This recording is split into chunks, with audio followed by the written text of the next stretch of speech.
Hi ಎಲ್ಲರಿಗೂ ನನ್ನ YouTube ಚಾನಲ್ಗೆ ಸ್ವಾಗತ. ನಾನಿವತ್ತು ನಮ್ಮ ಅಮ್ಮ ಊರಲ್ಲಿ ಮಾಡ್ತಾಯಿದ್ದ ಬೆಂಡೆಕಾಯಿ ಹುಳಿ ಸಾರನ್ನ ಮಾಡ್ತಾಯಿದ್ದೀನಿ. ಮೊದಲಿಗೆ 1/4 kg ಬೆಂಡೆಕಾಯಿನ ವಾಶ್ ಮಾಡಿ ಈ ಥರ ಡ್ರೈ ಮಾಡ್ಕೊತಾ ಇದ್ದೀನಿ.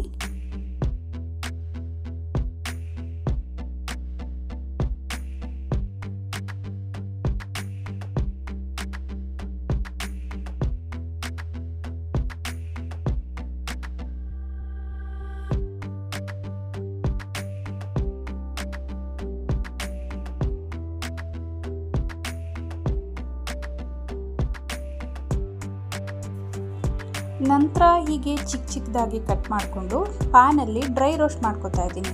ಯಾಕಂದರೆ ಇದರಲ್ಲಿ ಲೋಳೆ ಅಂಶ ಇರುತ್ತಲ್ಲ, ಅದು ಪೂರ್ತಿಯಾಗಿ ಹೋಗಬೇಕಾಗಿರುತ್ತೆ. ಹಾಗಾಗಿ ನಾನು ಈ ಥರ ಡ್ರೈ ರೋಸ್ಟ್ ಮಾಡ್ಕೊತಾ ಇದ್ದೀನಿ.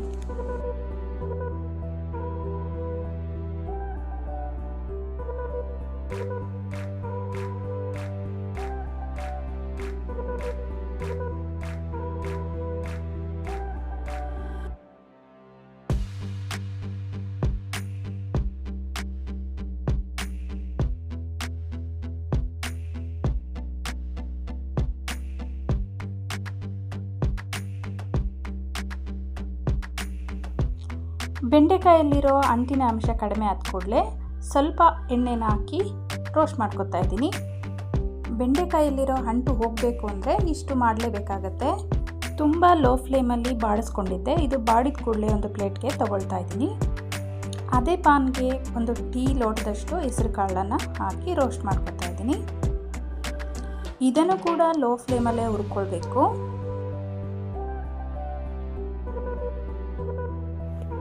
ಹೆಸರು ಕಾಳು ಹದವಾಗಿ ಹುರಿದಿರುವಾಗ ಪರಿಮಳ ಕೂಡ ಬಂದಿರುತ್ತೆ, ಲೈಟಾಗಿ ಕಲರ್ ಕೂಡ ಚೇಂಜ್ ಆಗಿರುತ್ತೆ. ಆವಾಗ ಆಫ್ ಮಾಡಿಬಿಟ್ಟು ಒಂದು ಪ್ಲೇಟ್ಗೆ ಎತ್ತಿಟ್ಕೊಳ್ತಾ ಇದ್ದೀನಿ.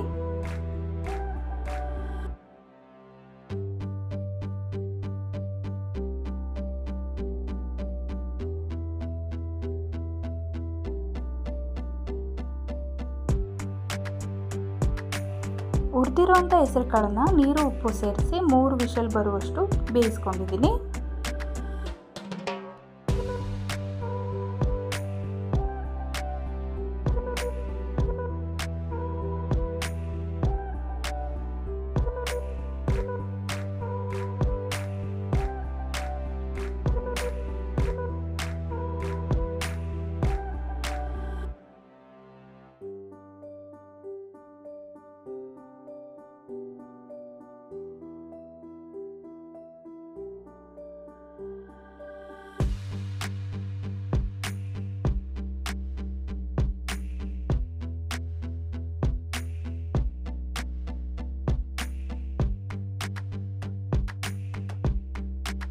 ನಂತರ ಈ ಸಾಂಬಾರಿಗೆ ಬೇಕಾಗಿರೋ ಖಾರನ ರುಬ್ಕೊಳ್ಳೋದಕ್ಕೆ ಈರುಳ್ಳಿ, ಹಸಿಮೆಣಸಿನ್ಕಾಯಿ, ಬೆಳ್ಳುಳ್ಳಿ, ಕೊತ್ತಂಬರಿ ಸೊಪ್ಪು, ಹುಣಸೆಹಣ್ಣು, ಜೀರಿಗೆ ಹಾಗೂ ಸಾಂಬಾರು ಪುಡಿ, ಒಂದು ಅರ್ಧ ತೆಂಗಿನಕಾಯಿನ ತೊಗೊಂಡಿದ್ದೇನೆ.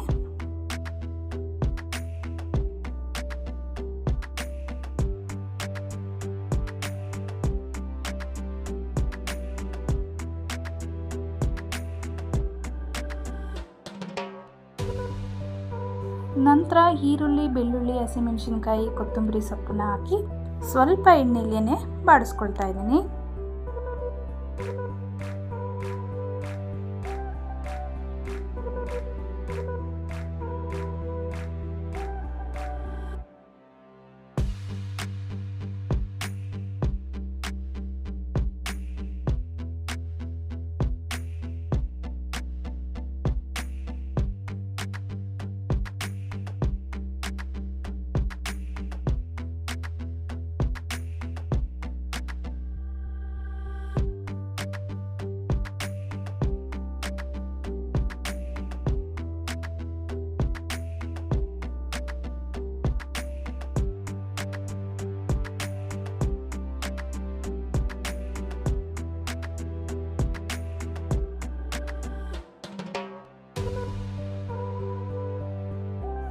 ಹಾಗೆ ನಾನು ಹುಣಸೆಹಣ್ಣನ್ನು ಸ್ವಲ್ಪ ಹಾಕ್ಕೊಂಡಿರೋದ್ರಿಂದ ಒಂದು ಟೊಮೊಟೊನ ಹಾಕ್ಕೊಳ್ತಾ ಇದ್ದೀನಿ.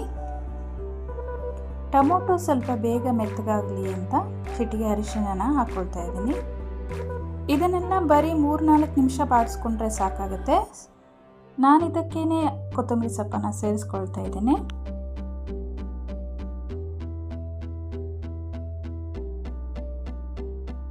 ಸೇರಿಸ್ಕೊಂಡು 1 ನಿಮಿಷದ ನಂತರ ಸ್ಟವ್ನ ಆಫ್ ಮಾಡ್ತಿದ್ದೇನೆ.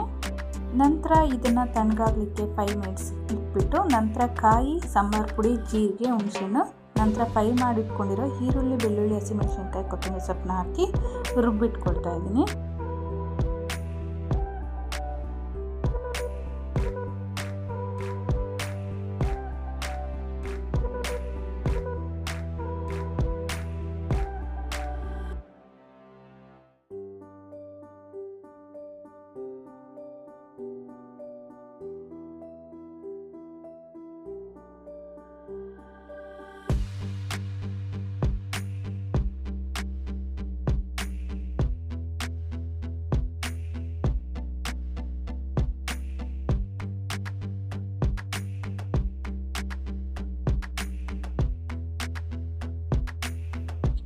ನಂತರ ಸಾಸಿವೆ, ಈರುಳ್ಳಿ, ಕರಿಬೇವಿನ ಸೊಪ್ಪು ಒಗ್ಗರಣೆ ಕೊಟ್ಟು ರುಬ್ಬಿರುವಂಥ ಖಾರವನ್ನು ಸೇರಿಸ್ತಾ ಇದ್ದೇನೆ.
ರುಚಿಗೆ ಬೇಕಾಗಿರೋಷ್ಟು ಉಪ್ಪನ್ನು ಹಾಕ್ಕೊಳ್ತಾ ಇದ್ದೀನಿ.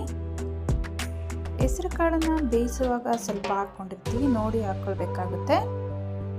ನಂತರ ಹುರಿದು ಬೇಯಿಸಿರುವಂಥ ಹೆಸರು ಕಾಳನ್ನು ಇದಕ್ಕೆ ಸೇರಿಸ್ಕೊಳ್ತಾ ಇದ್ದೀನಿ.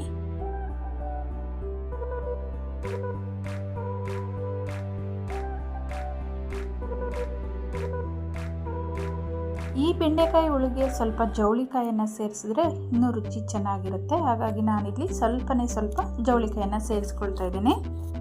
ಕೆಲವು ಕಡೆ ಇದನ್ನು ಗೋರಿಕಾಯಿ ಅಂತಲೂ ಕರೀತಾರೆ, ನಾವಿದನ್ನು ಜವಳಿಕಾಯಿ ಅಂತ ಕರಿತೀವಿ. ಈ ಬೆಂಡೆಕಾಯಿ ಹುಳಿ ಸಾರು ಅನ್ನಕ್ಕಿಂತ ರಾಗಿ ಮುದ್ದೆಗೆ ತುಂಬ ರುಚಿಯಾಗಿರುತ್ತೆ. ನೀವು ಕೂಡ ಒಮ್ಮೆ ಟ್ರೈ ಮಾಡಿ ನೋಡಿ. ಜವಳಿಕಾಯನ್ನು ಸೇರಿಸ್ಕೊಂಡಿದ್ದ ನಂತರ ಪ್ಲೇಟನ್ನು ಮುಚ್ಚಿ ಒಂದು 5 ನಿಮಿಷ ಬೇಯಿಸ್ಕೊಳ್ತಾ ಇದ್ದೀನಿ. ಯಾರಿನ್ನೂ ನನ್ನ ಯೂಟ್ಯೂಬ್ ಚಾನಲ್ನ ಸಬ್ಸ್ಕ್ರೈಬ್ ಮಾಡಿಲ್ಲ, ದಯವಿಟ್ಟು ಸಬ್ಸ್ಕ್ರೈಬ್ ಮಾಡಿ. ಈ ವಿಡಿಯೋ ನಿಮಗೆ ಇಷ್ಟ ಆಗಿದರೆ ಪ್ಲೀಸ್ ಒಂದು ಲೈಕ್ ಮಾಡಿ, ಕಮೆಂಟ್ ಮಾಡಿ, ನಿಮ್ಮ ಫ್ರೆಂಡ್ಸ್ ಜೊತೆ ಶೇರ್ ಮಾಡಿ. ಪ್ಲೀಸ್ ಸಪೋರ್ಟ್ ಮಾಡಿ.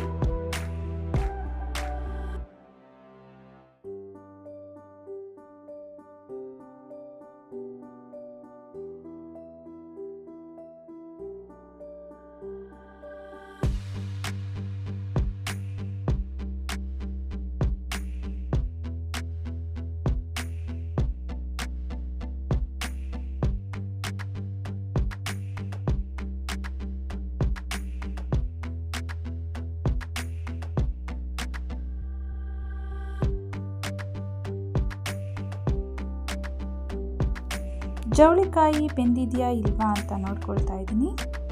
ನಂತರ ಅದು ಬೆಂದಿರುವಾಗ ಹುರಿದಿರುವಂಥ ಬೆಂಡೆಕಾಯಿನ ಸೇರಿಸ್ಕೊಳ್ತಾ ಇದ್ದೀನಿ.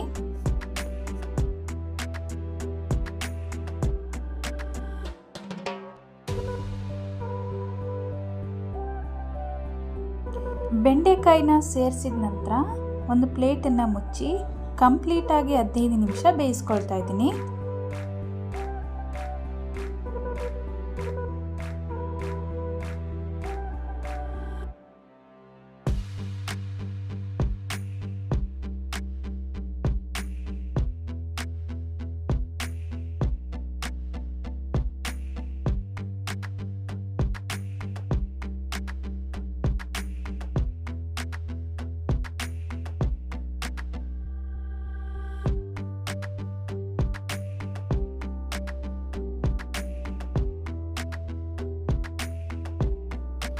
ಬೆಂಡೆಕಾಯಿ ಬೆಂದ ನಂತರ ಸ್ಟವ್ನ ಆಫ್ ಮಾಡ್ಕೊಳ್ತಾ ಇದ್ದೀನಿ.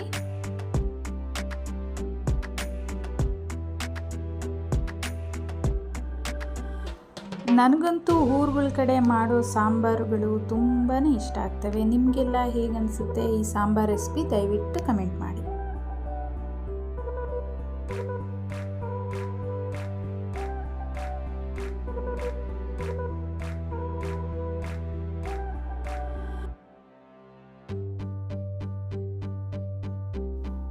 ಈ ವಿಡಿಯೋನ ಕೊನೆವರೆಗೂ ನೋಡಿದವರಿಗೆಲ್ಲರಿಗೂ ಧನ್ಯವಾದಗಳು.